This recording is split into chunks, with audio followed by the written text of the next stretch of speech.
ವಿರುದ್ಧವಾಗಿ ನಡೆಯುವ ದೇವರ ಕೋಪವನ್ನು ಬರಮಾಡಿಕೊಳ್ಳುವರು. Hallelujah, praise the lord.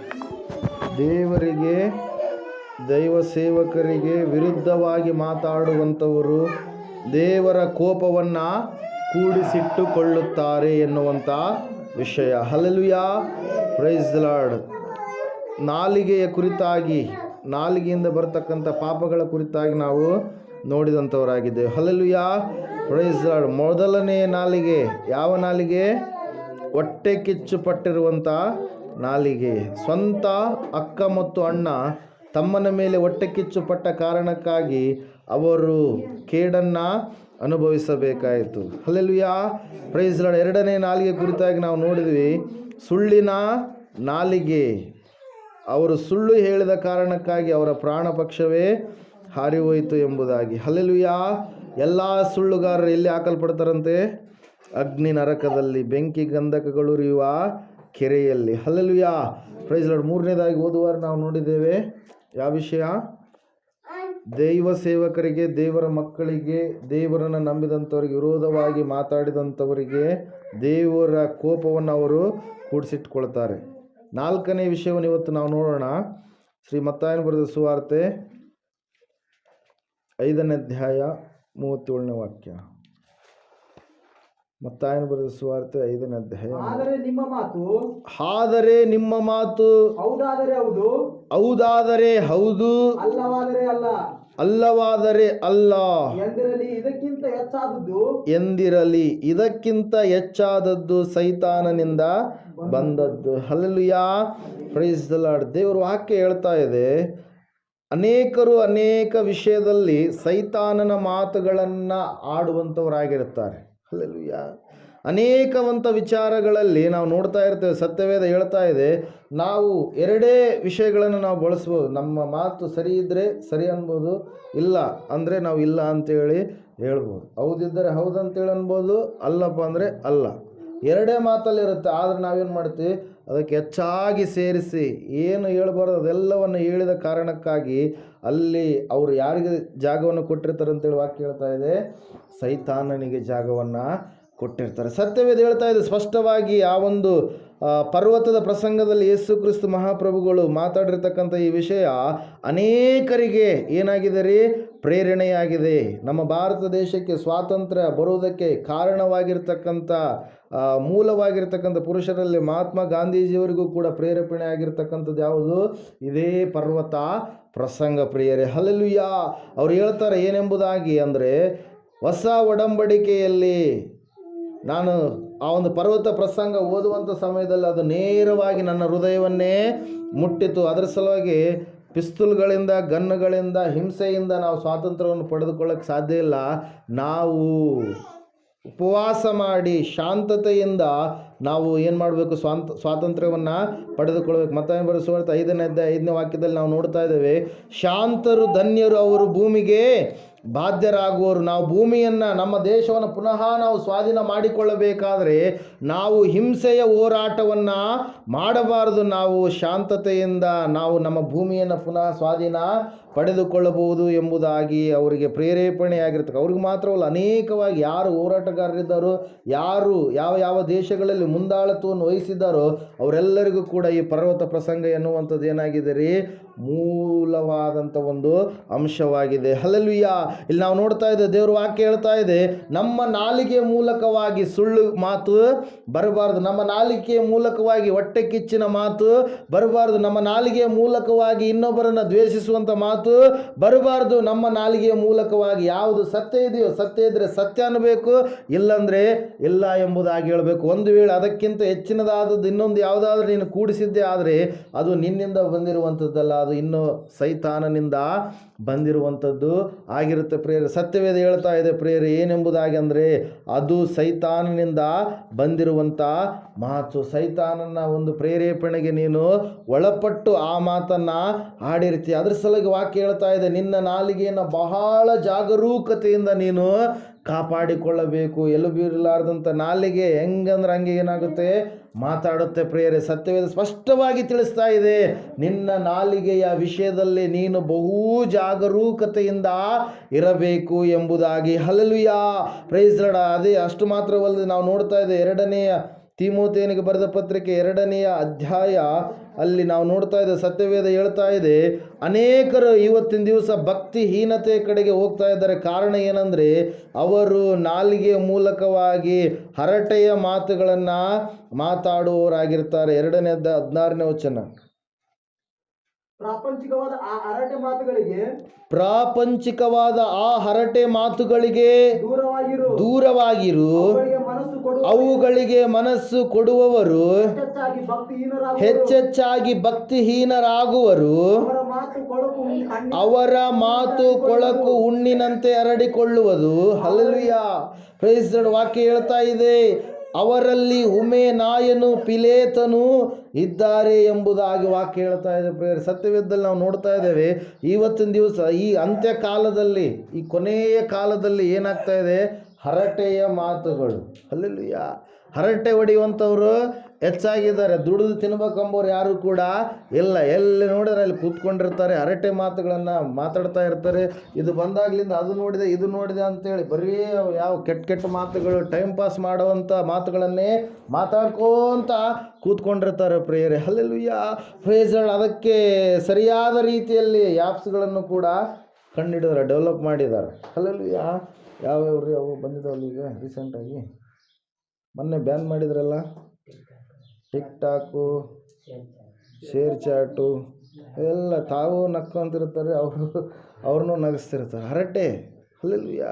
ಬೇರೆ ಕೆಲಸ ಅವ್ರಿಗೆ ಯಾವುದು ಇರೋದಿಲ್ಲ. ಅಂಥವುಗಳಲ್ಲೇ ಮುಳುಗಿ ಹೋದಂಥ ಒಂದು ಸಮಯದಲ್ಲಿ ಅವ್ರು ಏನಾಗ್ತಾರೆ ರೀ, ಪ್ರಾಪಂಚಿಕವಾದ ಹರಟೆ ಮಾತುಗಳಿಗೆ ದೂರವಾಗಿರೋ ಅವುಗಳಿಗೆ ಮನಸ್ಸು ಕೊಡುವವರು ಅವರಲ್ಲಿರ್ತಕ್ಕಂಥ ಭಕ್ತಿಯ ಜೀವಿತ ಕೂಡ ಏನು ಮಾಡಿಬಿಡ್ತಾರೆ, ಅವರು ಹಾಳು ಮಾಡಿಕೊಳ್ತಾರೆ ಪ್ರಿಯರೇ. ದೇವ್ರ ವಾಕ್ಯ ಹೇಳ್ತಾ ಇದೆ ಏನೆಂಬುದಾಗಿ ಅಂದರೆ, ಅವರ ಮಾತು ಕೊಳಕು ಹುಣ್ಣಿನಂತೆ ಹರಡಿಕೊಳ್ಳುವುದು. ನೀವು ಸರಿಯಾಗಿದ್ರಪ್ಪ ಅಂದ್ರೆ, ಸರಿಯಾದ ರೀತಿಯಲ್ಲಿದ್ರಪ್ಪ ಅಂದ್ರೆ ನಿಮ್ಮ ಮಾತನ್ನು ಯಾರು ಕೇಳಲ್ಲ. ಹಲ್ಲೆಲೂಯಾ. ಸುಳ್ಳು ಹೇಳೋರನ್ನೇ ನಂಬೋದು ಜಾಸ್ತಿ. ಹಲ್ಲೆಲೂಯಾ. ಸುಳ್ಳು ಹೇಳೋರೇ ಇವತ್ತಿನ ದಿವಸ ಜಾಸ್ತಿ ಏನು ಮಾಡ್ತಾ ಇರ್ತಾರೆ, ಬದುಕ್ತಾ ಇರ್ತಾರೆ. ಹಲ್ಲೆಲೂಯಾ. ಆದರೆ ದೇವ್ರ ವಾಕ್ಯ ಹೇಳ್ತಾ ಇದೆ ಪ್ರಿಯರೇ, ಏನಂತೇಳಿ, ಅವರ ಮಾತು ಕೊಳಕು ಹುಣ್ಣಿನಂತೆ ಹರಡಿಕೊಳ್ಳುವುದು. ಅವರಿಗೆ ಆಗುವಂಥದ್ದೇನು, ಅವರು ಭಕ್ತಿಯನ್ನು ಕಟ್ಟಿಕೊಳ್ಳೋದಕ್ಕೆ ಸಾಧ್ಯವಿಲ್ಲ. ಭಕ್ತಿಹೀನರಾಗಿ ಅವರು ಜೀವಿಸ್ತಾ ಇರ್ತಾರೆ. ನಾವು ಭಕ್ತಿಯನ್ನು ಕಟ್ಟಿಕೊಳ್ಳಬೇಕಾದ್ರೆ ನಾವು ಆ ಹರಟೆಯ ಮಾತುಗಳಿಗೆ ನಾವು ದೂರವಾಗಿರಬೇಕು. ಹರಟೆಯ ಮಾತುಗಳನ್ನು ಮಾತಾಡುವಂಥವರು ಬರ್ತಾರೆ. ಹಲ್ಲೆಲೂಯಾ. ದೇವರ ವಾಕ್ಯ ಹೇಳ್ತಾ ಇದೆ, ಆ ಹರಟೆಯ ಮಾತುಗಳು ನಿನ್ನ ನಾಲಿಗೆಯಿಂದ ಬರಬಾರದು. ಹಲ್ಲೆಲೂಯಾ.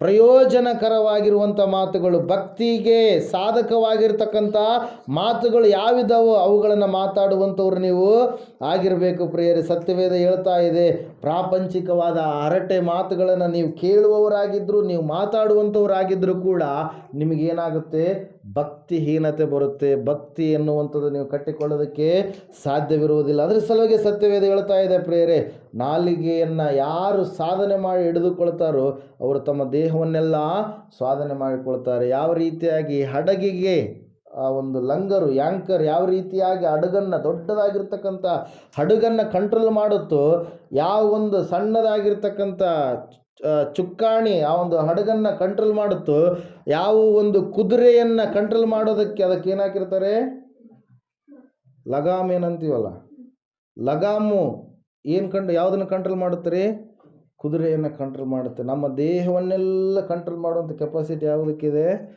ನಾಲಿಗೆಗಿದೆ. Hallelujah, praise lord. ಅದ್ರ ಸಲುವಾಗಿ ಜ್ಞಾನೋಕ್ತಿಯಲ್ಲಿ ಒಂದು ಮಾತಿರುತ್ತೆ, ಏನಂತೇಳಿ, ಜೀವನ್ ಮರಣಗಳು ನಾಲಿಗೆಯ ವಶ, ವಚನ ಪ್ರಿಯರು ಅದರ ಲಾಭವನ್ನು ಅನುಭವಿಸ್ತಾರೆ ಅಂತೇಳಿ. ಹಲ್ಲೆಲೂಯಾ. ಆ ವಾಕ್ಯ ಓದಿಕೊಳ್ಳೋಣ ಒಂದು ಸರಿ, ಜ್ಞಾನೋಕ್ತಿಗಳ ಪುಸ್ತಕ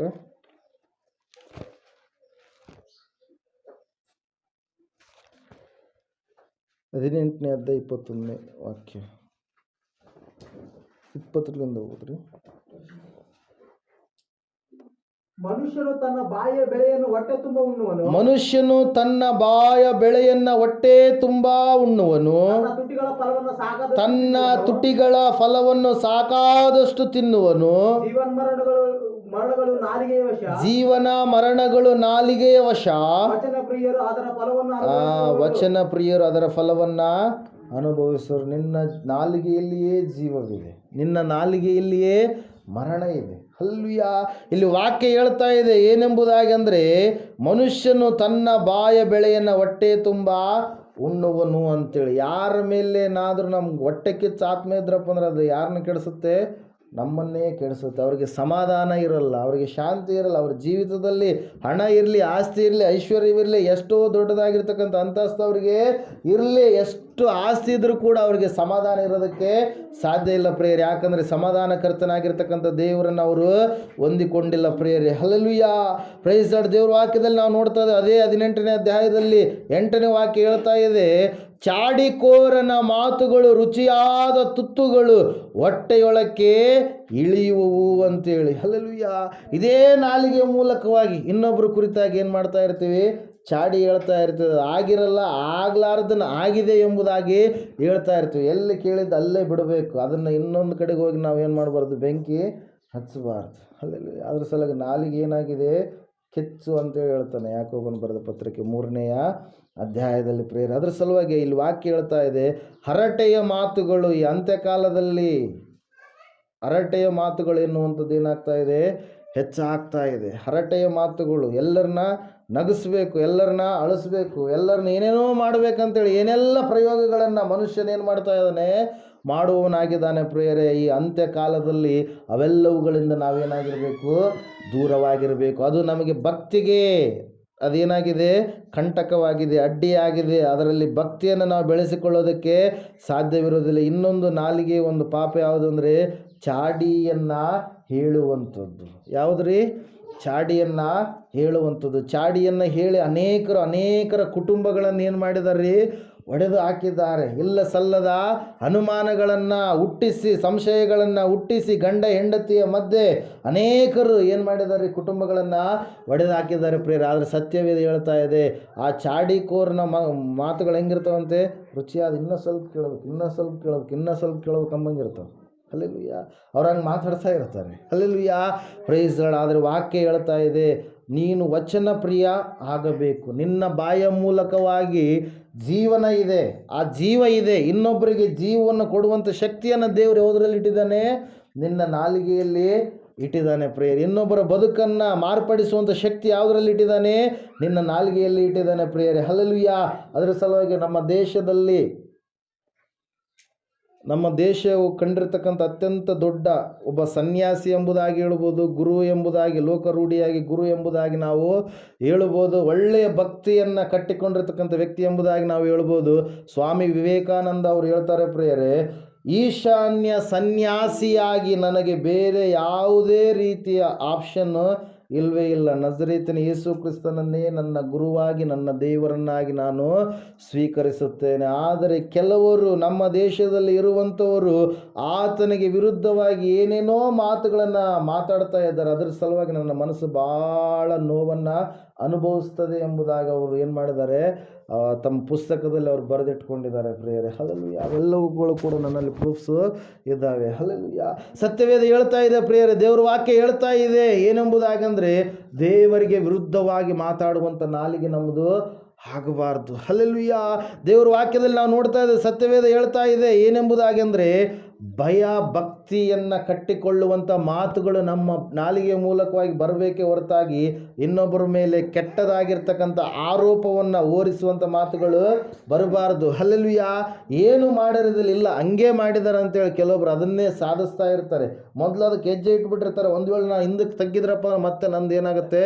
ಗೌರವ ಕಡಿಮೆ ಆಗುತ್ತೆ ಅಂತೇಳಿ ಏನು ಮಾಡ್ತಾರೆ ರೀ? ಅದನ್ನು ಸಾಧಿಸುವಂಥದ್ದನ್ನು ಬಿಡೋದೇ ಇಲ್ಲ, ಬರೀ ಅದರಲ್ಲೇ ಇರ್ತಾರೆ. ಅದು ಮಾತ್ರ ಸುಳ್ಳಿನ ಮೇಲೆ ಅವರು ನಿಂತ್ಕೊಂಡಿರ್ತಾರೆ, ಸತ್ಯದ ಮೇಲೆ ಅವರು ನಿಂತಿರಲ್ಲ. ಹಲ್ಲೆಲೂಯಾ.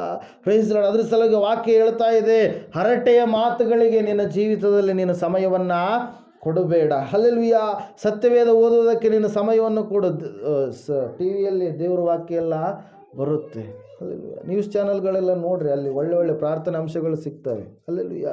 ಎಷ್ಟೋ ಜನರು ಏನೆಲ್ಲ ತಾಪತ್ರಯ ಪಡ್ತಾ ಇದ್ದಾರೆ, ಅವ್ರಿಗೋಸ್ಕರವಾಗಿ ನೀನು ಪ್ರಾರ್ಥನೆ ಮಾಡು. ನಿನ್ನ ಊರಲ್ಲಿ ಎಷ್ಟೋ ಜನರು ದೇವರನ್ನು ತಿಳಿದುಕೊಳ್ಳಲಾರದೆ ಅಲಿತಾ ಇದ್ದಾರೆ. ಹಲ್ಲೆಲೂಯಾ. ಅವರು ದಾರಿ ತಪ್ಪಿ ನಡೀತಾ ಇದ್ದಾರೆ, ಅವರು ಕೂಡ ರಕ್ಷಣೆ ಮಾರ್ಗದಲ್ಲಿ ಬರಲಿ ಎಂಬುದಾಗಿ ನೀನೇನು ಮಾಡು, ಪ್ರಾರ್ಥನೆ ಮಾಡು. ಅವರ ಆತ್ಮ ನರಕಕ್ಕೆ ಹೋಗಬಾರ್ದು, ಅವರು ಕೂಡ ರಕ್ಷಿಸಲ್ಪಡಬೇಕು, ಅವರು ಕೂಡ ಸತ್ಯ ಸೃಷ್ಟಿಕರ್ತನಾದ ದೇವರನ್ನು ತಿಳಿದುಕೊಳ್ಳಬೇಕು ಎಂಬುದಾಗಿ ತಾಪತ್ರಯ ಪಡು. ಹರಟೆಯ ಮಾತುಗಳ ಕಡೆಗೆ ನೀನು ಎಂದಿಗೂ ಕೂಡ ನಿನ್ನ ಮನಸ್ಸನ್ನು ಹರಿಬಿಡಬೇಡ ಎಂಬುದಾಗಿ ವಾಕ್ಯ ಹೇಳ್ತಾ ಇದೆ ಪ್ರಿಯರೇ. ಅದ್ರ ಸಲುವಾಗಿ ಯಾರು ಈ ಹರಟೆಯ ಮಾತುಗಳನ್ನು ಮಾತಾಡ್ತಾರೋ ಅವರಿಗೆ ಭಕ್ತಿ ಎನ್ನುವಂಥದ್ದು ಇರೋದಿಲ್ಲ. ಆ ಇರುವಂಥ ಭಕ್ತಿಯನ್ನು ಕೂಡ ಅವ್ರು ಏನು ಮಾಡಿಬಿಡ್ತಾರೆ, ಕಳೆದುಕೊಂಡು ಬಿಡ್ತಾರೆ ಪ್ರಿಯರೇ. ಇವಾಗ ಹಿಂಗೆ ಮಾತಾಡಿದೆ, ಇನ್ನೂ ಸ್ವಲ್ಪ ಹೊತ್ತು ಹಿಂಗೆ ಮಾತಾಡಿದ್ರೆ ಎಲ್ಲರೂ ನನ್ನನ್ನು ಮೆಚ್ಚಿಕೊಳ್ತಾರೆ. ಅಲ್ಲಿಗ ಈ ಟಿಕ್ ಟಾಕ್ ಜಗ್ಗಿ ಲೈಕ್ಸ್ ಬಂದು, ಇನ್ನೊಂದು ಟಿಕ್ ಟಾಕ್ ಮಾಡಿದರೆ ಇನ್ನೂ ಜಾಸ್ತಿ ಲೈಕ್ಸ್ ಬರಬೇಕು. Alleluia, alleluia. ಅದಲ್ರಿ ಲೈಕ್ಸೇ. ಎಲ್ಲರೂ ನನ್ನ ಇಷ್ಟಪಡಬೇಕು, ಎಲ್ಲರೂ ನನ್ನ ಇಷ್ಟಪಡಬೇಕು, ಎಲ್ಲರೂ ನನಗೆ ಲೈಕ್ ಕೊಡಬೇಕು, ಎಲ್ಲರೂ ನನ್ನ ಮೆಚ್ಕೊಬೇಕಂತೀರಿ ಹೊರತಾಗಿ ದೇವ್ರು ನನ್ನನ್ನು ಮೆಚ್ತಾ ಇದ್ದಾನ, ದೇವ್ರು ನನ್ನನ್ನು ನನಗೆ ಲೈಕ್ ಕೊಡ್ತಾ ಇದ್ದಾನ ಅಂಥೇಳಿ ನೋಡೋದಿಲ್ಲ ಪ್ರಿಯರೇ. ಹಲ್ಲೆಲೂಯಾ. Praise Lord. ವಾಕ್ಯ ಹೇಳ್ತಾ ಇದೆ, ಹರಟೆಯ ಮಾತುಗಳು ನಿನ್ನಲ್ಲಿರುವುದಾದರೆ ನಿನಗಿರುವಂಥ ಭಕ್ತಿಯ ಜೀವಿತ ಏನಾಗುತ್ತೆ, ಕುಂಠಿತವಾಗುತ್ತೆ. ಉಮೇನಾಯನ್ನು ಪಿಲೇತನು ಇದೇ ರೀತಿಯಾಗಿ ಮಾಡಿ ಅವರು ಭಕ್ತಿಯಿಂದ ಬಿದ್ದು ಹೋದರು, ಸೋತು ಹೋದರು, ಲೋಕದ ಕಡೆಗೆ ಹೋದರು. ಪ್ರಾಪಂಚಿಕವಾದ ಹರಟೆಯ ಮಾತುಗಳನ್ನು ಮಾತಾಡಿ ಮಾತಾಡಿ ಮಾತಾಡಿ ಅವರು ತಮಗಿರುವಂಥ ಭಕ್ತಿಯನ್ನೆಲ್ಲ ಏನು ಮಾಡಿಬಿಟ್ರಂತೆ, ಕಳೆದುಕೊಂಡು ಬಿಟ್ರು. ಅದರ ಸಲುವಾಗಿ ಪೌಲನು ತಿಮೋಥೆಯನಿಗೆ ಎಚ್ಚರ ಪಡಿಸ್ತಾ ಇದ್ದಾನೆ, ತಿಮೋಥೆಯನೇ ನೀನು ಕೂಡ ಆ ರೀತಿಯಾಗಿ ಆಗಬಾರ್ದು. ನೀನು ಆ ಪ್ರಾಪಂಚಿಕವಾದ ಹರಟೆ ಮಾತುಗಳಿಗೆ ನೀನೇನು ಮಾಡಬೇಡ, ಸಮಯ ಕೊಡಬೇಡ. ಯಾರು ಅದಕ್ಕೆ ಸಮಯ ಕೊಡ್ತಾರೋ, ಯಾರು ಅದರ ಪ್ರಕಾರವಾಗಿ ಜೀವಿಸ್ತಾರೋ, ಅವುಗಳನ್ನು ಕೇಳ್ತಾರೋ, ಅವುಗಳ ಪ್ರಕಾರವಾಗಿ ನಡೀತಾರೋ, ನಡೆಯುವಂಥವ್ರು ಏನಾಗ್ತಾರೆ, ಭಕ್ತಿಯನ್ನು ಕಟ್ಟಿಕೊಳ್ಳೋದಿಲ್ಲ, ಭಕ್ತಿಯಲ್ಲಿ ಬಿದ್ದು ಹೋಗ್ತಾರೆ. ಇವತ್ತಿನ ದಿವಸ ಎಲ್ಲರೂ ಅಂದ್ಕೊಳ್ತಾ ಇದ್ದಾರೆ ಭಕ್ತಿಯನ್ನು ನಾವು ಮಾಡ್ತಾ ಇದ್ದೀವಿ ಎಂಬುದಾಗಿ. ಆದರೆ ಭಕ್ತಿಯ ಹಿಂದುಗಡೆ ಒಂದು ದೊಡ್ಡದಾದಂಥ ಬಲವಿದೆ. ಭಕ್ತಿಯ ವೇಷ ಹಾಕಿಕೊಂಡಿದ್ದಾರೆ. ಹಲ್ಲೆಲೂಯಾ. ನಾವು 9th ಏನು ಅನಿಸುತ್ತೆ, ಆ ಸಮಯದಲ್ಲಿ ಸ್ಟಡಿ ಮಾಡಬೇಕಾದ್ರೆ ಕನ್ನಡದಲ್ಲಿ ಒಂದು ಪದ್ಯದ ರೂಪದಲ್ಲಿರ್ತಕ್ಕಂಥ ಒಂದು ಪಾಠ ಇತ್ತು ಪ್ರಿಯರೇ, ಡಾಂಬಿಕ ಭಕ್ತಿ ಏನು. ಹಲ್ಲೆಲೂಯಾ. ಅಲ್ಲಿ ವಿಸ್ತಾರವಾಗಿ ಆ ಒಬ್ಬ ಕವಿ ಭಾಳ ಚೆನ್ನಾಗಿ ಬರೆದಿದ್ದಾರೆ ಪ್ರಿಯರೇ. ಡಾಂಬಿಕ ಒಂದು ಭಕ್ತಿ, ನಿಜವಾದ ಭಕ್ತಿ ಮತ್ತು ಡಾಂಬಿಕ ಭಕ್ತಿಗಿರ್ತಕ್ಕಂಥ ವ್ಯತ್ಯಾಸ. ವೇಷ. ಹಲ್ಲೆಲೂಯಾ.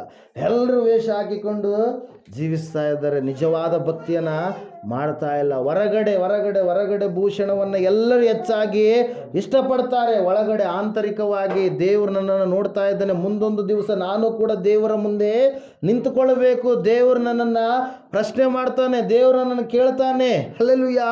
Praise lord. ನಿಮ್ಮ ಮನೆಯಲ್ಲಿ ನೀವೆಲ್ಲರೂ ಎಲ್ಲಿಗೆ ಹೋಗಿ ಬಂದಿವಿ, ಎಲ್ಲಿಗೂ ಇಲ್ಲ ಅಂತೇಳಿ ಹೇಳ್ತೀವಿಲ್ಲ. ರಂಗನಾಥ ಅಮ್ಮಗ ಕೇಳ್ತಾರಿಲ್ಲ, ಅಮ್ಮ ಅಕೌಂಟ್ಸ್ ಎಲ್ಲ ಕೇಳ್ತಾರೆ, ಎಲ್ಲಿಗೆ ಹೋಗಿ ಬಂದು, ಏನು ಮಾಡಿದೆ, ಅದು ಇದು ಎಲ್ಲ ಕೇಳ್ತಾರೆ ಎಲ್ಲರನ್ನ. ಹಲ್ಲೆಲೂಯಾ. ತಂದೆ ತಾಯಿ ಆದಮೇಲೆ ಎಲ್ಲರೂ ಕೇಳ್ತಾರೆ. ಒಂದು ವೇಳೆ ಹೆಂಡತಿ ಹೊರಗೆ ಹೋದರೆ ಗಂಡ ಕೇಳ್ತಾನೆ, ಗಂಡ ಹೊರಗಡೆ ಹೆಂಡತಿ ಕೇಳ್ತಾರೆ. ಅದರಂಗೆ ದೇವರು ಕೂಡ ಒಂದು ದಿವಸ ನಮ್ಮನ್ನು ಕೇಳಲಿಕ್ಕಿದ್ದಾನೆ. ಹಲ್ಲೆಲೂಯಾ. ಆದರೆ ಒಂದು ಶುಭವಾರ್ತೆ ಏನಂದರೆ, ಆ ದೇವರನ್ನು ಈ ಲೋಕದಲ್ಲಿ ಇರುವಾಗಲೇ ನೀನು ಹೊಂದಿಕೊಂಡ್ರೆ ಅವೆಲ್ಲವುಗಳನ್ನು ದೇವರು ಏನು ಮಾಡ್ತಾನೆ, ಹಿಂದಕ್ಕೆ ಹಾಕ್ತಾನೆ. ಹಲ್ಲೆಲೂಯಾ. ನೀನು ಮಾಡಿರುವಂಥದ್ದೆಲ್ಲ ಹಿಂದಕ್ಕೆ ಹಾಕ್ತಾನೆ. ನಾವನ್ನು ಅವಾಗ ನೆನಪು ಮಾಡ್ತೀವಿ, ಅವಾಗ ಹಿಂಗಿದ್ಯಲ್ಲ, ಅವಾಗ ಹಂಗಿದ್ಯಲ್ಲ. ದೇವರು ಅದನ್ನು ಯಾವತ್ತೂ ಕೂಡ ಏನು ಮಾಡಲ್ಲಂತೆ, ಹಿಂದೆ ಹಾಕಿರೋದನ್ನು ಎತ್ತಿ ಹೇಳೋದೇ ಇಲ್ಲ. ಪೂರ್ವಕ್ಕೆ ಪಶ್ಚಿಮ ಅಳತೆ ಮಾಡೋಕ್ಕಾಗತ್ತೆ ದೂರ? ಸೂರ್ಯ ಹುಟ್ಟೋದಕ್ಕೆ ಸೂರ್ಯ ಮುಳುಗೋದಕ್ಕೆ ಅಳತೆ ಮಾಡ್ತೀರಾ? ಎಷ್ಟು ಫೀಟ್ ಐತಿ, ಎಷ್ಟು ಕಿಲೋಮೀಟ್ರ್ ಐತಿ ಅಂತೇಳಿ? ಹಲ್ಲೆಲೂಯಾ. ಅಳತೆ ಮಾಡೋಕ್ಕೆ ಸಾಧ್ಯ ಇಲ್ಲ. ಅಷ್ಟು ದೂರ ನಿನ್ನ ಪಾಪಗಳನ್ನು ಏನು ಮಾಡಿದನಾತ, ದೂರ ಮಾಡಿದನು. ಯಾವತ್ತೂ ಕೂಡ ಮತ್ತೆ ಅದನ್ನು ಏನು ಮಾಡಲ್ಲಂತಾತ, ನೆನೆಸಿಕೊಳ್ಳಲ್ಲಂತೆ. ಹಲ್ಲೆಲೂಯಾ. ಅದ್ರ ಸಲುವಾಗಿ ಎಲ್ಲ ಆತ್ಮಗಳ ತಂದೆ ಆತನು. ಹಲ್ಲೆಲೂಯಾ. ಆತನಲ್ಲಿಯೇ ಬಿಡುಗಡೆ ಇದೆ, ಅದನ್ನು ನೀನು ತಿಳಿದುಕೊಳ್ಳಬೇಕು. ಆತನು ಲೆಕ್ಕ ಕೇಳ್ತಾನೆ ಅಂತೇಳಿ ಈ ಲೋಕದಲ್ಲಿ ಯಾರು ದೇವರೇ ನೀನೇ ಎಲ್ಲ ಸ್ವಾಮಿ ಅಂತೇಳಿ ಯಾರು ಜೀವಿಸ್ತಾರೋ, ಬದುಕ್ತಾರೋ ಪ್ರಿಯರೇ, ಅವರ ಜೀವಿತದಲ್ಲಿ ಬಲವಾದ ಒಂದು ಬಿಡುಗಡೆ ಇರುತ್ತೆ. ಅದ್ರ ಸಲುವಾಗಿ ಭಕ್ತಿಯ ಕಟ್ಟಿಕೊಳ್ಳುವಂಥ ಮಾತುಗಳು ನಿನ್ನ ನಾಲಿಗೆಯಿಂದ ಬರಬೇಕು ಹೊರತಾಗಿ ಹರಟೆಯ ಮಾತುಗಳು ಬರಬಾರ್ದು. ಕೆಟ್ಟ ಕೆಟ್ಟ ಭಾಷೆಗಳು ಮಾತಾಡುವಂಥವ್ರು ಇರ್ತಾರೆ ಪ್ರಿಯರೇ. ಹಲ್ಲೆಲೂಯ. ಅಂಥವುಗಳನ್ನು ಕೇಳಬೇಕು ಅಂತೇಳಿ ಅನಿಸುತ್ತೆ ಮನಸ್ಸು. ಹಲ್ಲೆಲೂಯ.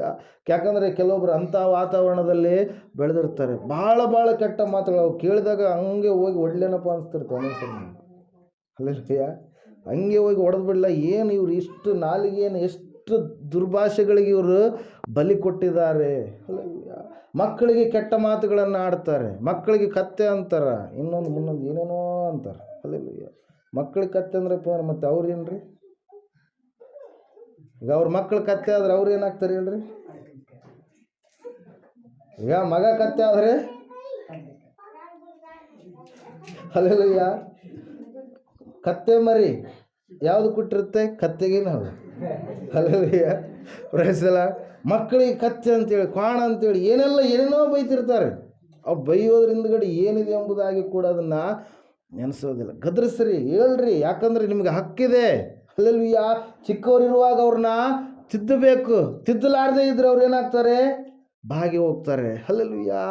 Praise the lord. ದೇವ್ರ ವಾಕ್ಯ ಹೇಳ್ತಾ ಇದೆ, ಬಾಲ ಶಿಕ್ಷೆಯನ್ನು, ಬಾಲೋಪದೇಶವನ್ನು ತಂದೆ ತಾಯಿಯಾಗಿರ್ತಕ್ಕಂಥ ನೀವು ನಿಮ್ಮ ಮಕ್ಕಳಿಗೆ ಮಾಡಲೇಬೇಕು. ಬೆತ್ತ ಹಿಡಿಯದ ಪಿತ ಪುತ್ರನಿಗೆ ಶತ್ರು. ಇವತ್ತಿನ ದಿವಸ ಮಕ್ಕಳಿಗೆ ಯಾರು ಹಿಂಗೆ ಬಡಿಯೋದೇ ಇಲ್ಲ. ಮುದ್ದು ಮಾಡ್ತಾರೆ, ನಾಳೆ ದೊಡ್ಡವರಾದ ಮೇಲೆ ಗುದ್ದು ಕೊಡ್ತಾರೆ ಅವರು. ಹಲ್ಲೆಲೂಯ. ಭಾಳ ಮುದ್ದು ಮಾಡ್ತಾರೆ. ಹಲ್ಲೆಲೂಯ. ಒಬ್ಬೇ ಮಗ ಇರಬೇಕು, ಎಲ್ಲರೂ ಹೆಣ್ಮಕ್ಳಾಗಿರ್ಬೇಕು. ಹೇಳ್ರಿ, ಅಸಲು ಕಂಟ್ರೋಲೇ ಇಲ್ಲ ಎಲ್ಲರಲ್ಲಿ. ಇಲ್ಲಪ್ಪ ಮತ್ತು ಒಬ್ಬೇ ಮಗ ಇದ್ದಾನೆ ಅಂತೇಳಿ ಏನು ಮಾಡ್ತಾರೆ? ಭಾಳ ಮುದ್ದು ಮಾಡ್ತಿರ್ತಾರೆ. ಒಂದೇಟು ಕೂಡ ಅವ್ರಿಗೆ ಹೊಡೆಯಲ್ಲ. ಅಂಥವ್ರು ಏನಾಗ್ತಾರೆ? ದೊಡ್ಡವರಾದ್ಮೇಲೆ ತಿರುಗಿ ಬೀಳ್ತಾರೆ, ಎದುರು ಬೀಳ್ತಾರೆ. ಪ್ರೇಯರ್ ಅಲ್ಲಿ ವಾಕ್ಯ ಹೇಳ್ತಾ ಇದೆ ಏನಂತೇಳಂದರೆ, ಬೆತ್ತ ಹಿಡಿಯದ ಪಿತ ಪುತ್ರನಿಗೆ ಶತ್ರು.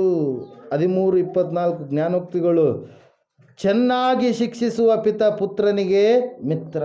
ನಿಮ್ಮ ಅಳಕಿನಲ್ಲಿ ಮಕ್ಕಳನ್ನು ಇಟ್ಕೊಳ್ಬೇಕು. ಚಿಕ್ಕವರಿರುವಾಗ ಭಯದಲ್ಲಿ ಭಕ್ತಿಯಲ್ಲಿ ನೀವು ಬೆಳೆಸಬೇಕು. ಸತ್ಯವೇದ ಹೇಳ್ತಾ ಇದೆ ಪ್ರೇಯರ್ ಏನೆಂಬುದಾಗಿ ಅಂದರೆ, ಬಾಲ ಶಿಕ್ಷೆಯನ್ನು, ಬಾಲೋಪದೇಶವನ್ನು ನೀವು ಚಿಕ್ಕವರಿರುವಾಗ ಅವರಿಗೆ ಮಾಡಿದರೆ ಅವರು ತಿದ್ದುಕೊಳ್ತಾರೆ, ತಿಳ್ಕೊಳ್ತಾರೆ. ಅವರಿಗೆ ಅದರಿಂದ ಆಶೀರ್ವಾದ ಇದೆ. ಎಫೆಸ 6ನೇ ಅಧ್ಯಾಯದಲ್ಲಿ ನಾವು ನೋಡ್ತಾ ಇದ್ದೇವೆ, 4ನೇ ವಚನ. ತಂದೆಗಳೇ, ನಿಮ್ಮ ಮಕ್ಕಳಿಗೆ ಕೋಪವನ್ನು ಎಬ್ಬಿಸದೆ ಕರ್ತನಿಗೆ ಮೆಚ್ಚುಗೆಯಾಗಿರುವ ಬಾಲ ಶಿಕ್ಷೆಯನ್ನು, ಬಾಲೋಪದೇಶವನ್ನು ಮಾಡುತ್ತಾ ಅವರನ್ನು ಸಾಕಿ ಸಲಹಿರಿ. ಹಲ್ಲೆಲೂಯ. ಚಿಕ್ಕ ಮಕ್ಕಳು ಕೂಡ ತಂದೆ ತಾಯಿ ಮಾತನ್ನು ನೀವು ಮೀರಬಾರ್ದು. ಹಲ್ಲೆಲೂಯ. Praise the lord. ಅದರ ಸಲುವಾಗಿ 6ನೇ ಅಧ್ಯಾಯದಲ್ಲಿ 1ನೇ ವಚನ ಹೇಳುತ್ತೆ, ಮಕ್ಕಳೇ, ನೀವು ಕರ್ತನಲ್ಲಿರುವವರಿಗೆ ತಕ್ಕ ಹಾಗೆ ನಿಮ್ಮ ತಂದೆ ತಾಯಿಗಳ ಮಾತನ್ನು ಕೇಳಬೇಕು, ಇದು ಧರ್ಮ. ಹಲ್ಲೆಲೂಯ. ವಾಗ್ದಾನ ಸಹಿತವಾದ ಮೊದಲನೇ ಆಜ್ಞೆಯನ್ನು ಕೇಳಿರಿ, ನಿನ್ನ ತಂದೆ ತಾಯಿಗಳನ್ನು ಸನ್ಮಾನಿಸಬೇಕು, ಸನ್ಮಾನಿಸಿದರೆ ನಿನಗೆ ಮೇಲಾಗುವುದು, ನೀನು ಭೂಮಿಯ ಮೇಲೆ ಬಹುಕಾಲ ಬದುಕುವಿ ಅಂತೇಳಿ. ಹಲ್ಲೆಲೂಯ. Praise lord. ಅದ್ರ ಸಲುವಾಗಿ ತಂದೆ ತಾಯಿ ಮಾತನ್ನು ಚಿಕ್ಕ ಮಕ್ಕಳು ಮೀರಬಾರ್ದು.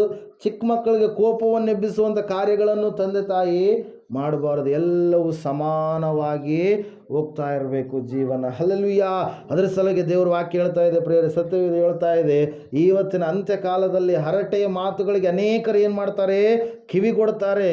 ಅವು ಏನು ಮಾಡ್ತವೆ? ಮಾತುಗಳು ಮರಳು ಮಾಡ್ತವೆ, ವಶ ಮಾಡಿಕೊಳ್ತಾವೆ. ಹಲ್ಲೆಲೂಯ. ಅವುಗಳಿಂದ ನೀವು ತಪ್ಪಿಸಿಕೊಂಡು ಜೀವಿಸುವವರಾಗಬೇಕು. ಅದರಲ್ಲಿ ಏನೂ ಇಲ್ಲ. ಸ್ವಲ್ಪ ಹೊತ್ತು ನಿಮಗೆ ಅದು ಏನು ಕೊಡ್ಬೋದು? ಭಾಳ ಉಲ್ಲಾಸ ಐತಪ್ಪ ಅಂಥೇಳಿ ಅನ್ನಿಸ್ತಾ ಇರ್ಬೋದು. ಎಷ್ಟೊತ್ತು? ಸ್ವಲ್ಪ ಹೊತ್ತು. ಹಲ್ಲೆಲೂಯ. ಆದರೆ ಯೇಸುವನ್ನು ನೀನು ಕಂಡುಕೊಂಡ್ರೆ ನಿನ್ನ ಜೀವಿತವನ್ನೆಲ್ಲ ಆತನು ಶಾಂತಿ ಸಮಾಧಾನದಿಂದ ಇರಿಸ್ತಾನೆ ಪ್ರಿಯರೇ. ಅದ್ರ ಸಲುವಾಗಿ ವಾಕ್ಯ ಹೇಳ್ತಾ ಇದೆ, ಆತನು ಪ್ರಿನ್ಸ್ ಆಫ್ ಪೀಸ್ ಅಂತೇಳಿ, ಅಂದರೆ ಸಮಾಧಾನದ ಮಹಾರಾಜ ಯೇಸು ಮಾತ್ರ. ಹಲ್ಲೆಲೂಯ. ಯೇಸುವನ್ನು ಹೊಂದಿಕೊಳ್ಳಲಾರದವರಿಗೆ ಎಲ್ಲ ಸಮಾಧಾನ ಇರುತ್ತೆ ಅಂತೇಳಿ ಅವ್ರು ನೆನೆಸಿದ್ರು ಕೂಡ ಅವ್ರ ಸಮಾಧಾನ ಹಣದ ಮೇಲೆ ಇರುತ್ತೆ, ಹೊಲದ ಮೇಲೆ ಇರುತ್ತೆ, ಒಂದು ಬೇರೆ ಬೇರೆ ಲೋಕದ ಕಾರ್ಯಗಳ ಮೇಲೆ ಇರುತ್ತೆ ಹೊರತಾಗಿ ನಿಜವಾದ ಸಮಾಧಾನವನ್ನು ಹೊಂದಿಕೊಂಡವರಾಗಿ ಅವರು ಜೀವಿಸ್ತಾ ಇರೋದಿಲ್ಲ ಪ್ರಿಯರೇ. ಅದ್ರ ಸಲುವಾಗಿ ವಾಕ್ಯ ಹೇಳ್ತಾ ಇದೆ, ಇವತ್ತು ಏನು ಮಾಡ್ಬೇಕು? ನೀವು ಹರಟೆಯ ಮಾತುಗಳಿಗೆ ಜಾಗ ಕೊಡಬಾರ್ದು. ಮಕ್ಕಳನ್ನು ಸರಿಯಾದ ರೀತಿಯಲ್ಲಿ ನೀವು ಬೆಳೆಸ್ಬೇಕು. ಒಬ್ಬರು ಎಲ್ಲ ರಂಗನಾಥ್ ಅವರು ಒಬ್ಬರೇ. ಹಲ್ಲೆಲೂಯ. ಚೆನ್ನಾಗಿ ಬೆಳಿಬೇಕು. ಮನೋಜ್ ಕೂಡ ಒಬ್ಬನೇ ಅನಿಸುತ್ತೆ. ಹಲ್ಲೆಲೂಯ. Praise the lord. ಮಕ್ಕಳನ್ನು ಚೆನ್ನಾಗಿ ಬೆಳೆಸಬೇಕು. ಜಾಸ್ತಿ ಅವ್ರನ್ನ ಮುದ್ದು ಮಾಡಿರಿ, ಬೇಡ ಅಂತೇಳಿ ಅಂತ ಇಲ್ಲ. ಆದರೆ ಯಾವ ಸಮಯದಲ್ಲಿ ಶಿಕ್ಷೆಯನ್ನು ಕೊಡಬೇಕು ಆ ಸಮಯದಲ್ಲಿ ನೀವು ಅವರಿಗೆ ತಿಳಿ ಮಾತನ್ನು ಹೇಳಬೇಕು. ಏನು ಹೇಳ್ತಾರಲ್ರಿ, ಗಿಡವಾಗಿ ಬಗ್ಗದ್ದು ಮರವಾಗಿ ಬಗ್ಗೋದೇ ಇಲ್ಲ. ಗಿಡವಾಗಿರುವಾಗಲೇ ಅದನ್ನು ಸರಿಯಾದ ರೀತಿಯಲ್ಲಿ ನೀವು ಬೆಳೆಸಿದಾಗ, ಸರಿಯಾದ ರೀತಿಯಲ್ಲಿ ಅದನ್ನು ನೆಟ್ಟಾಗ, ಅದು ನೀವು ಯಾವ ರೀತಿಯಾಗಿ ಅಂದ್ಕೊಂಡಿರ್ತಾರೋ ಅದೇ ರೀತಿಯಾಗಿರ್ತಕ್ಕಂಥ ಫಲವನ್ನು ಅದು ಕೊಡುತ್ತೆ ಪ್ರಿಯರೇ. ನೀವು ಚಿಕ್ಕದಾಗಿರುವಾಗ ಹೆಂಗೆಂಗೋ ಬಿಟ್ಟು ಒಮ್ಮೆಲೆ ದೊಡ್ಡವರಾದ್ಮೇಲೆ ಹಿಂಗೆ ನಡಿ ಹಂಗೆ ನಡಿ ಅಂತ ಹೇಳಿದ್ರಪ್ಪ ಅಂದ್ರೆ, ಹೋಗಮ್ಮ ಹೋಗಯ್ಯ ಹೋಗ ಅಂತೇಳಿ ಅವ್ರು ಏನು ಮಾಡ್ತಾರೆ, ನಿಮ್ಮನ್ನು ದೂರ ತಳ್ತಾರೆ. Hallelujah, praise lord. ಅದ್ರ ಸಲುವಾಗಿ ಇವತ್ತು ನೀವು ತಿಳ್ಕೊಳ್ಬೇಕಾಗಿರ್ತಕ್ಕಂಥ ಅಂಶ ಒಂದೇ, ಹರಟೆಯ ಮಾತುಗಳಿಗೆ ನಿಮ್ಮ ಜೀವಿತದಲ್ಲಿ ನೀವು ಜಾಗವನ್ನು ಕೊಡಬೇಡ್ರಿ. ಅದು ಏನು ಮಾಡುತ್ತೆ, ಭಕ್ತಿಯನ್ನು ಹಾಳು ಮಾಡುತ್ತೆ, ನಿಷ್ಪ್ರಯೋಜನವಾದಂಥ ಸ್ಥಿತಿಯನ್ನು ನಿಮ್ಮ ಜೀವಿತದಲ್ಲಿ ತಂದು ಹಾಕುತ್ತೆ ಪ್ರಿಯರೇ. ಹಲ್ಲೆಲೂಯಾ. ಈ ಸಮಯದಲ್ಲಿ ನಾವೆಲ್ಲರೂ ನಿಂತ್ಕೊಳ್ಳೋಣ, ಪ್ರಾರ್ಥನೆ ಮಾಡೋಣ. ನಿನ್ನ ಜೀವಿತ ಯಾವ ರೀತಿಯಾಗಿದೆ? ಚಾಡಿಕೋರನ ಮಾತುಗಳು ರುಚಿಯಾದ ತುತ್ತುಗಳು ಹೊಟ್ಟೆಯೊಳಕ್ಕೆ ಇಳಿಯುವು ಎಂಬುದಾಗಿ ನಾವು ನೋಡಿದಂಥವರಾಗಿದ್ದೇವೆ ಪ್ರಿಯರೇ. ನಿನ್ನ ಜೀವಿತ ಯಾವ ರೀತಿಯಾಗಿದೆ? ಸ್ವಲ್ಪ ಹೊತ್ತು ಕ್ಷಣಿಕವಾಗಿರ್ತಕ್ಕಂಥ ಸಂತೋಷ ಬರುತ್ತೆ ಅಂತೇಳಿ ನಿನ್ನ ಲೈಫನ್ನೇ ಹಾಳು ಮಾಡ್ಕೊಳ್ತಾ ಇದೀಯಾ? ಒಂದು ಸಾರಿ ಆಲೋಚನೆ ಮಾಡು. ಕ್ಷಣಿಕವಾಗಿರ್ತಕ್ಕಂಥದ್ದು ಅದು ಸುಖ. ನಿತ್ಯ ಶಾಶ್ವತವಾಗಿರ್ತಕ್ಕಂಥ ಸಮಾಧಾನ, ಸಂತೋಷ ಅದು ದೇವರಲ್ಲಿದೆ ಪ್ರಿಯರೇ. ಅದನ್ನು ನೀವು ಹೊಂದಿಕೊಳ್ತಾ ಇಲ್ವೇನು? ನನ್ನ ಜೀವಿತವನ್ನು ಒಂದು ಸಾರಿ ಪರೀಕ್ಷೆ ಮಾಡ್ಕೋ. ಈ ಸಮಯದಲ್ಲಿ ಹರಟೆಯ ಮಾತುಗಳಿಗೆ ಜಾಗ ಕೊಟ್ಟಿದೀಯಾ? ಹರಟೆಯ ಮಾತುಗಳನ್ನು ಕೇಳುವುದಕ್ಕಾಗಿ ಇಷ್ಟಪಟ್ಟಿದೀಯಾ?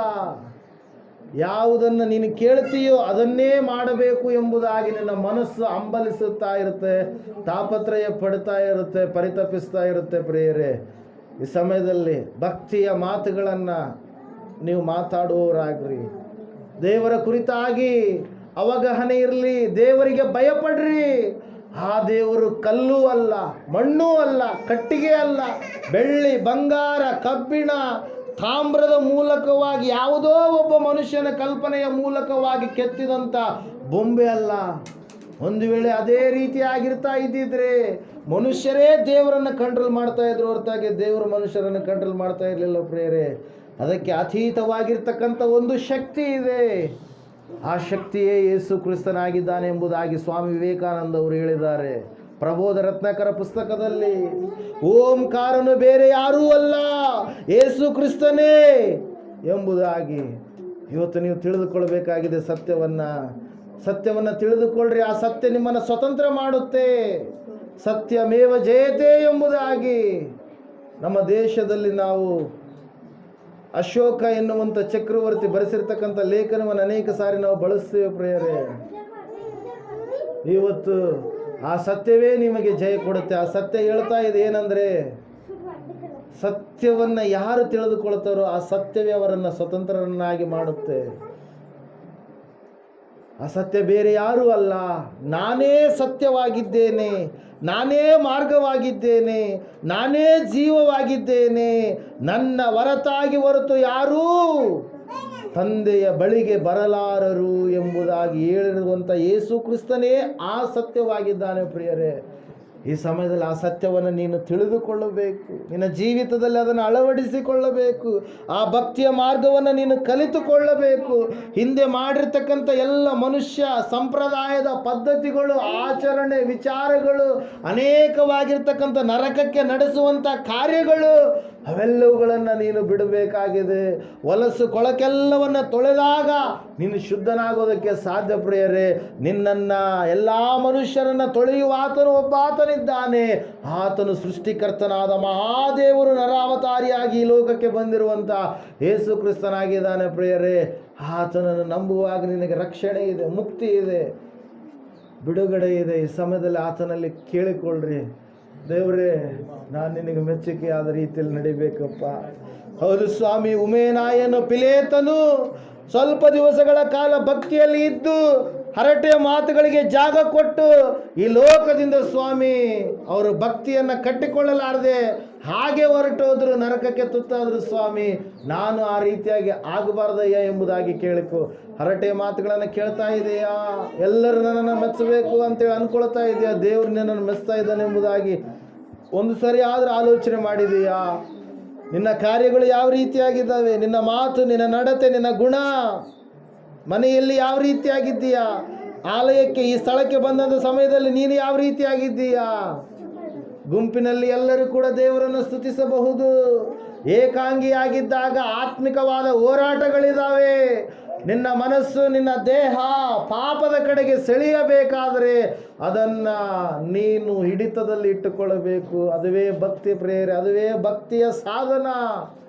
ಸಮಯದಲ್ಲಿ ನಿನ್ನ ದೇಹವನ್ನು ದೇವರಿಗೆ ದೇವಾಲಯವನ್ನಾಗಿಟ್ಟುಕೊಂಡಿದೆಯಾ? ಅಥವಾ ಆ ದೇವಾಲಯ ಕೆಟ್ಟು ಹೋಗಿದೆಯಾ, ಹಾಳು ಬಿದ್ದಿದೆಯಾ? ಪುನಃ ಆ ದೇವಾಲಯ ಕಟ್ಟಲ್ಪಡಬೇಕಾದರೆ ಆ ದೇವಾಲಯದಲ್ಲಿ ವಾಸಿಸುವಂಥ ನಿಜವಾದ ದೇವರಾಗಿರುವಂಥ ಯೇಸುವಿನ ಬಳಿಗೆ ನೀನು ಬರಲೇಬೇಕು. ಆಕಾಶವು ನನಗೆ ಸಿಂಹಾಸನ, ಭೂಮಿಯೇ ನನ್ನ ಪಾದಪೀಠ. ನನಗೋಸ್ಕರವಾಗಿ ನೀವು ಎಂತಹ ಮನೆಯನ್ನು ಕಟ್ಟುವಿರಿ ಎಂಬುದಾಗಿ ಹೇಳಿರ್ತಕ್ಕಂಥ ಸರ್ವಶಕ್ತನಾದ ದೇವರು ಗುಡಿ, ಮಂದಿರ, ಮಸೀದಿ, ಚರ್ಚ್ಗಳಲ್ಲಿ ಇರುವ ಆತನಲ್ಲ. ಆತನು ತಾನು ಸೃಷ್ಟಿ ಮಾಡಿದಂಥ ನಿನ್ನಲ್ಲಿ ವಾಸಿಸುವವನಾಗಿದ್ದಾನೆ. ಯೇಸುವನ್ನು ಇಟ್ಟುಕೊಂಡು ತಪ್ಪಾದ ಕಾರ್ಯಗಳನ್ನು ಮಾಡ್ತಾ ಇದೆಯಾ? ಒಂದು ಸಾರಿ ಆಲೋಚನೆ ಮಾಡು ಪ್ರಿಯರೇ. ತಪ್ಪಾದ ಜೀವಿತ ಬೇಡ. ದೇವರಿಗೆ ನಿನ್ನ ಮನಸ್ಸನ್ನು ಒಪ್ಪಿಸಿಕೊಡು. ಇವತ್ತಿನ ದಿನ ಒಂದು ದೃಢವಾದ ತೀರ್ಮಾನವನ್ನು ತೆಗೆದುಕೋ. ದೇವರು ನಿನ್ನ ಸಂಗಡ ಮಾತಾಡ್ತಾ ಇದ್ದಾರೆ.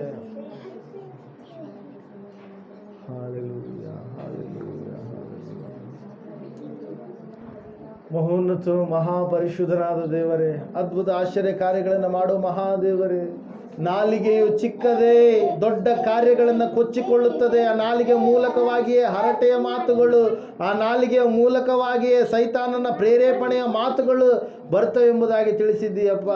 ಅದರಿಂದ ಸ್ವಾಮಿ ನಮಗೆ ಭಕ್ತಿ ನಿಷ್ಪ್ರಯೋಜನವಾಗುತ್ತೆ ಎಂಬುದಾಗಿ ಇವತ್ತಿನ ದಿವಸ ಸ್ವಾಮಿ ನಮಗೆ ಕಲಿಯುವುದಕ್ಕೆ ನೀನು ಸಮಯವನ್ನು ಕೊಟ್ಟಿದ್ದಕ್ಕಾಗಿ ಸ್ತೋತ್ರ. ಕರ್ತನೆ, ವಾಕ್ಯ ಕೇಳಿದಂತೆ ಇವರೆಲ್ಲರೂ ಭಕ್ತಿಯ ಮಾರ್ಗವನ್ನು ಆರಿಸಿಕೊಂಡವರಾಗಿದ್ದಾರೆ. ಸ್ವಾಮಿ, ಇವರನ್ನು ಸ್ಥಿರವಾದ ಭಕ್ತಿಯ ಮಾರ್ಗದಲ್ಲಿ ನೀವು ನಡೆಸಿರಯ್ಯ. ಆತ್ಮಿಕ ನೇತ್ರಗಳನ್ನು, ಮನೋನೇತ್ರಗಳನ್ನು ಬೆಳಗಿಸಿರಿ. ಸಂಪೂರ್ಣವಾದ ಸಮಾಧಾನ ಇವರ ಜೀವಿತದಲ್ಲಿ ಆವರಿಸುವಂತೆ ನೀನು ಕಾರ್ಯ ಜರುಗಿಸಯ್ಯ. ಎಲ್ಲ ಬಲಹೀನತೆ ಬಂಧನಗಳೆಲ್ಲವನ್ನು ಬಿಡಿಸು. ಸಂಪೂರ್ಣವಾದ ಸಮಾಧಾನವನ್ನು ಇವರು ಹೊಂದಿಕೊಂಡು ಸ್ವಾಮಿ ಭಕ್ತಿಯ ಮಾರ್ಗದಲ್ಲಿ ಇನ್ನೂ ಹೆಚ್ಚಿನ ರೀತಿಯಲ್ಲಿ ಬೆಳೆಯುವಂತೆ, ಯೌವನಸ್ಥರಾಗುವಂತೆ ಭಕ್ತಿಯ ಜೀವಿತದಲ್ಲಿ ಕಾರ್ಯ ಸಾಧಿಸಬೇಕೆಂಬುದಾಗಿ ಯೇಸುವಿನ ನಾಮದಲ್ಲಿ ಪ್ರಾರ್ಥಿಸಬೇಡಿ ಹೊಂದಿದ್ದೇವೆ. ಪರಮ ತಂದೆ, ನಮ್ಮ ತಂದೆಯಾದ ದೇವರ ಶಾಶ್ವತವಾದ ಪ್ರೀತಿಯು, ಕುಮಾರನಾಗಿ ಬಂದಿರುವ ಯೇಸು ಕ್ರಿಸ್ತನ ಶಾಶ್ವತವಾದ ಕೃಪೆಯು, ಪರಿಶುದ್ಧಾತ್ಮ ದೇವರ ಶಾಶ್ವತವಾದ ಅನ್ಯೋನ್ಯತೆ ನಡೆಸುವಿಕೆ, ಅಲಂಕರಿಸುವಿಕೆಯು ಕೂಡಿ ಬಂದಿರತಕ್ಕಂಥ ಇವರ ಸಂಗಡಲು, ಸಕಲ ಸದ್ಭಕ್ತರ ಸಂಗಡಲು, ಪ್ರಪಂಚದಲ್ಲಿರ್ತಕ್ಕಂಥ ಎಲ್ಲ ಮನುಷ್ಯರ ಸಂಗಡಲು ಸದಾ ಕಲ್ನೆಲೆಯಾಗಿರಲಿ ಸ್ವಾಮಿ. ಯೇಸು ರಕ್ತಕ್ಕೆ ಜಯ, ಸಕಲ ಪಾಪಗಳು ಲಯ. ಯೇಸು ರಕ್ತಕ್ಕೆ ಜಯ, ಸಕಲ ಪಾಪಗಳು ಲಯ. ಯೇಸು ಪ್ರಭು ರಕ್ತಕ್ಕೆ ಸಂಪೂರ್ಣ ವಿಜಯ,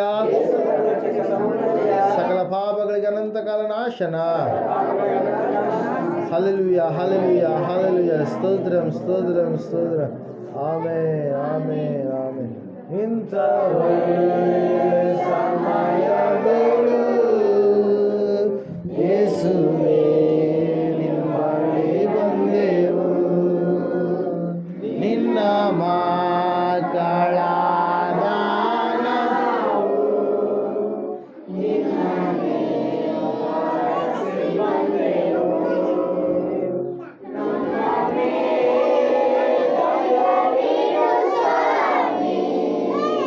ನಿನ್ನ ಕರುಣೆಯನ್ನ ತೋರಿಸೋ, ನಮ್ಮ ಮೇಲೆ ದಯವಿಡು ಸ್ವಾಮಿ. ನಿನ್ನ ಕರುಣೆಯನ್ನ ತೋರಿಸೋ, ನಿನ್ನ ರಕ್ಷಕನಾಗಿ ಕಾಣಲು ಪ್ರೇರಿಸು ನಮ್ಮೆಲ್ಲರನ್ನು. ನಿನ್ನ ರಕ್ಷಕನಾಗಿ ಕಾಣಲು ಪ್ರೇರಿಸು ನಮ್ಮೆಲ್ಲರನ್ನು. Amen, amen, amen. बोलो यीशु क्रिस्त महाराज को, अति ಬೇಗನೆ ಬರಲಿರುವ ಕ್ರಿಸ್ತ ಯೇಸು ಮಹಾರಾಜ को.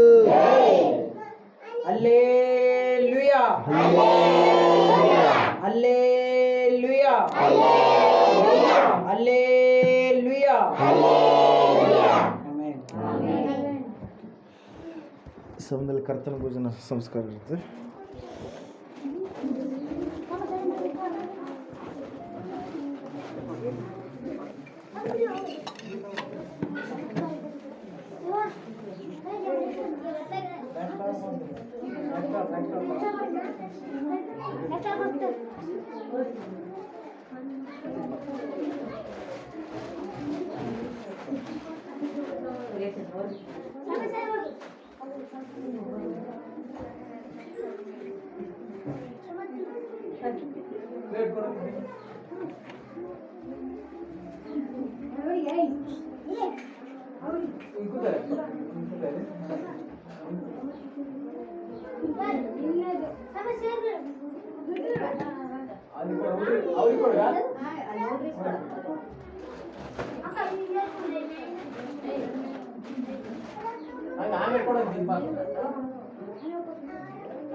ಪ್ರಾರ್ಥನೆ ಮಾಡಿಕೊಳ್ಳೋಣ. ಸ್ತೋತ್ರ ಸ್ವಾಮಿ, ಪರಿಶುದ್ಧನಾದ ದೇವರೇ, ಪರಲೋಕದ ತಂದೆ, ಸ್ತೋತ್ರಗಳು ಸ್ವಾಮಿ. ಈ ಕರ್ತನ ಭೋಜನ ಪಂಕ್ತಿಗೆ ಸ್ವಾಮಿ ಆಹ್ವಾನ ಮಾಡಲ್ಪಟ್ಟಿರ್ತಕ್ಕಂಥ ಎಲ್ಲ ಮಕ್ಕಳನ್ನು ಆಶೀರ್ವಾದ ಮಾಡಯ್ಯ. ನಿನ್ನ ದೇಹವಾಗಿರುವ ರೊಟ್ಟಿಯನ್ನು, ನಿನ್ನ ರಕ್ತ ದ್ರಾಕ್ಷಾರಸವನ್ನು ಸೇವನೆ ಮಾಡುವಾಗ ಇವರಲ್ಲಿ ನೀನಿದ್ದು ಮೊದಲನೇ ಯೋಹಾನನ ಪತ್ರಿಕೆ 4:4 ಲೋಕದಲ್ಲಿರುವವನಿಗಿಂತ ನಿನ್ನಲ್ಲಿರುವಾತ ಯೇಸು ಹೆಚ್ಚಿನವನು ಎನ್ನುವಂಥ ಮಾತು ಇವರ ಜೀವಿತದಲ್ಲಿ ನೆರವೇರಿಸಯ್ಯ. ಹೌದು ಸ್ವಾಮಿ, ಇವರು ನಂಬಿದ್ದಾರೆ, ವಿಶ್ವಾಸವಿಟ್ಟಿದ್ದಾರೆ. ನೀನೇ ಸೃಷ್ಟಿಕರ್ತನು, ನೀನೇ ಸ್ವಾಮಿ ಎಲ್ಲ ಮಾನವರ ಸ್ವಾಮಿ ಯೋಗಕ್ಷೇಮಕ್ಕೋಸ್ಕರವಾಗಿ, ಲೋಕ ಕಲ್ಯಾಣಕ್ಕೋಸ್ಕರವಾಗಿ ನಿನ್ನ ಪ್ರಾಣವನ್ನು ಕೊಟ್ಟು ಮರಣವನ್ನು ಮರಣಿಸಿ ಮೃತ್ಯುಂಜಯನಾಗಿ 3ನೆಯ ದಿವಸದಲ್ಲಿ ಎದ್ದು 40 ದಿವಸಗಳ ಕಾಲ ಈ ಲೋಕದಲ್ಲಿದ್ದು 40ನೆಯ ದಿವಸದಲ್ಲಿ ಪುನಃ ಪರಲೋಕಕ್ಕೆ ಆರೋಹಣನಾಗಿ ನೀನು ಹೋಗಿದ್ದೀಯಾ. ನೀನು ಹೇಳಿದ್ದೀಯ ಸ್ವಾಮಿ, ನಾನು ನಿಮ್ಮೆಲ್ಲರಿಗೋಸ್ಕರವಾಗಿ ಒಂದೊಂದು ಸ್ಥಳವನ್ನು ಸಿದ್ಧ ಮಾಡುವೆನು ಎಂಬುದಾಗಿ. ಆ ಬಂಗಾರದ ಪಟ್ಟಣ, ಬಂಗಾರದ ಲೋಕದಲ್ಲಿ ನೀವು ನನ್ನ ಸಂಗಡ ಇರಬೇಕೆಂಬುದಾಗಿ ಸ್ವಾಮಿ ನೀನು ಹೇಳಿದ್ದೀಯಾ. ಆ ಒಂದು ಪಟ್ಟಣಕ್ಕೋಸ್ಕರವಾಗಿ ಸ್ವಾಮಿ ಆಯ್ಕೆ ಮಾಡಲ್ಪಟ್ಟಿರ್ತಕ್ಕಂಥ ಈ ಗ್ರಾಮದಿಂದ ಈ ಮಕ್ಕಳನ್ನು ಆಶೀರ್ವಾದ ಮಾಡಯ್ಯ. ಇನ್ನು ಯಾರು ಸ್ವಾಮಿ ಹೊರಗಡೆ ಇದ್ದಾರೋ, ಈ ಪಂಕ್ತಿಯಲ್ಲಿ ಇಲ್ವೋ ಸ್ವಾಮಿ, ಅವರು ಕೂಡ ರಕ್ಷಣೆ ಮಾರ್ಗದಲ್ಲಿ ಬಂದು ನಿನ್ನನ್ನು ತಿಳಿದುಕೊಂಡು ಅರಿತುಕೊಂಡು ಜೀವಿಸಲಿಕ್ಕೆ ಆಗುವಾಗೆ ಕಾರ್ಯ ಜರುಗಿಸಯ್ಯ. ಎಲ್ಲ ಬಲಹೀನತೆ ಬಂಧನಗಳೆಲ್ಲವುಗಳನ್ನು ದೂರ ಮಾಡು ಸ್ವಾಮಿ.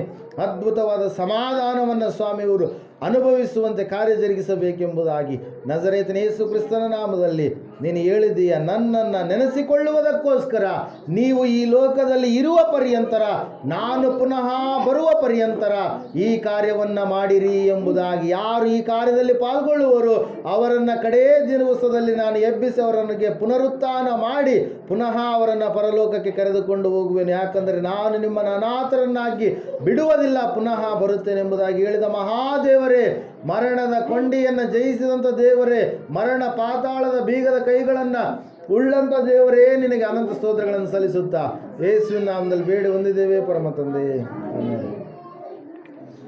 ಇವದ ರೋಟಿ ನಾನೇ ಎಂದು ಯೇಸು ಸ್ವಾಮಿ ಹೇಳಿದನು.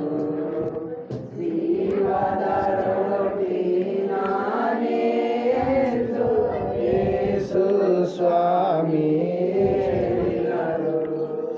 ನಾನನ್ನು ನಂಬುವವನು ಎಂದು ಸಾಯದೆ ಬದುಕಿ ಉಳಿಯುವನು. ನಾನನ್ನು ನಂಬುವವನು ಎಂದು ಸಾಯದೆ ಬದುಕಿ ಉಳಿಯುವನು. ಸಾಯದೆ ಬದುಕಿ ಉಳಿಯುವನು. ನಿತ್ಯ ಜೀವವ ಪಡೆಯುವನು. ಸಾಯದೆ ಬದುಕಿ ಉಳಿಯುವನು. ನಿತ್ಯ ಜೀವವ ಪಡೆಯುವನು. ಜೀವದ ರೋಟಿ ನಾನೇ ಎಂದು ಯೇಸು